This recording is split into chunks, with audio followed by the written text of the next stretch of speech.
Hello friends, welcome to स्वास्थ्य academy Lucknow. तो आज बात करते हैं बिल्किस बानो केस को लेकर के। आइए जानते हैं क्या है बिल्किस बानो केस, अभी हाल ही में चर्चा में क्यों है। तो शुरुआत होती है 2002 के गुजरात दंगों के समय।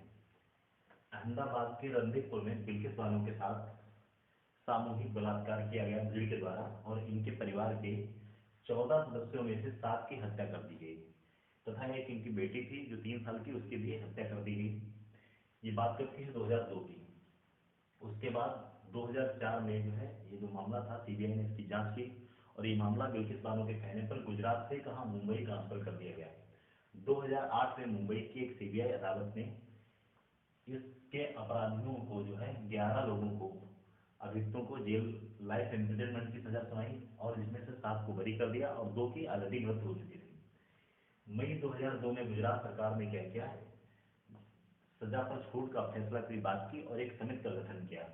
ये प्रावधान मिलता कहाँ से है कि किसी भी राज्य सरकार को सजा कम करने का अधिकार या सजा माफ करने का अधिकार कहाँ से मिलता है, तो ये सीआरपीसी की जो धारा 432 है, क्रिमिनल प्रोसीजर कोड, इसकी धारा 432 के तहत अपराधियों की सजा माफ करने का प्रावधान किया गया है। लेकिन ध्यान रखिएगा, यहाँ पे उनकी ही सजा माफ की जाएगी जो 14 वर्ष तक सजा पूरी कर चुके होंगे।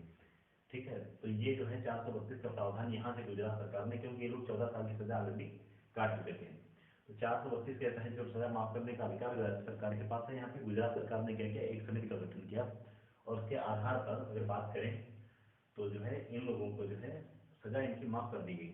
हुआ क्या, जब इसकी सजा माफ कर दी गई तो ये बिल्किस बानो ने फिर से जो है सुप्रीम कोर्ट में अपनी याचिका दायर की। तो सुप्रीम कोर्ट ने क्या कहा, सुप्रीम कोर्ट ने बिल्किस बानो की अर्जी पर गुजरात सरकार के फैसले को रद्द कर दिया और कहा कि दोषियों को 2 हफ्ते के अंदर अधिकारियों को सूचित करने का आदेश दे दिया है। सुप्रीम कोर्ट ने कहा इस मामले में कि इस अर्जी पर वही सरकार राज्य सरकार के फैसले ले सकती है जहां पर सजा सुनाई गई थी। यानी सजा इसकी सुनाई गई थी कहाँ पे, मुंबई में। तो फाइनल अथॉरिटी कौन होगी इसकी सजा को कम करने की, तो फाइनल अथॉरिटी होगी महाराष्ट्र सरकार। ध्यान रखिएगा, फिर से जो 11 लोगों को छोड़ा गया था, इनको दोबारा से फिर में जेल में डाल दिया गया, इसीलिए मामला चर्चा का विषय बना हुआ है। इसके अलावा अगर बात करें सजा को कम करने का प्रावधान किसके पास है, तो ध्यान रखिएगा आर्टिकल 72 के तहत प्रेसिडेंट के पास, प्रेसिडेंट सजा को कम कर सकता है, और आर्टिकल 161 के तहत राज्यपाल भी सजा को कम कर सकता है।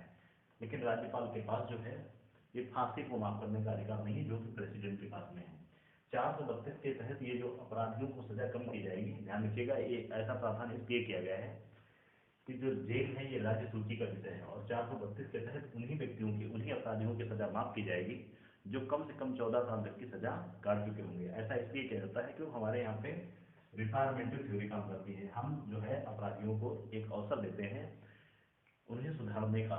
लेकिन ध्यान रखिएगा सुप्रीम कोर्ट ने यहाँ पे कहा कि ये जो केस है ये जघन्य मामला है, इसलिए इनकी सजा को माफ नहीं किया जा सकता है।